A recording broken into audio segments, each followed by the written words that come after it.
Well, I think for many visitors, this is one of the most extraordinary survivals in the exhibition. It's the original letter written by Ralph Horton, who worked with David, to Ken Pitt, who was David's first proper manager, recording his change of name. And if you look, it says, "Dear Ken, may I say that I enjoyed our meeting the other day, and it's indeed a pleasure to be introduced to you. I've taken the liberty of writing to you and advising you that I've now changed David's name to David Bowie."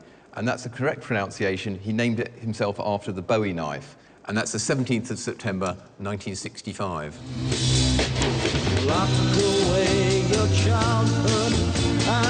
We've got 3 exhibits here from 1967, which is a crucial year in David's development. This is his first album that came out. Extraordinarily, he had an album made before he even had a hit single, but unfortunately, it was issued on the same day, the 1st of June 1967, as the Beatles brought out Sgt. Pepper, probably the worst day in history to bring out an album.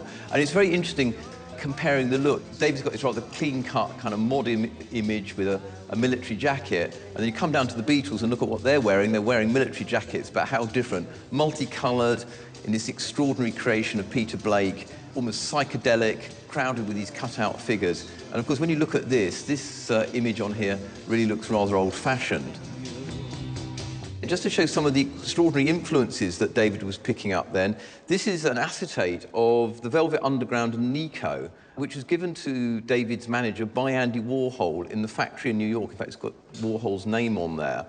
Ken Pitt brought this back to London in January 1967 and gave it to David, who was fascinated with the music of the Velvet Underground, the subject matter, the subversiveness of it. So David had heard the Velvet Underground before the record was even released in the United States. So it gives some idea about how up-to-date he was with trends right across the Atlantic.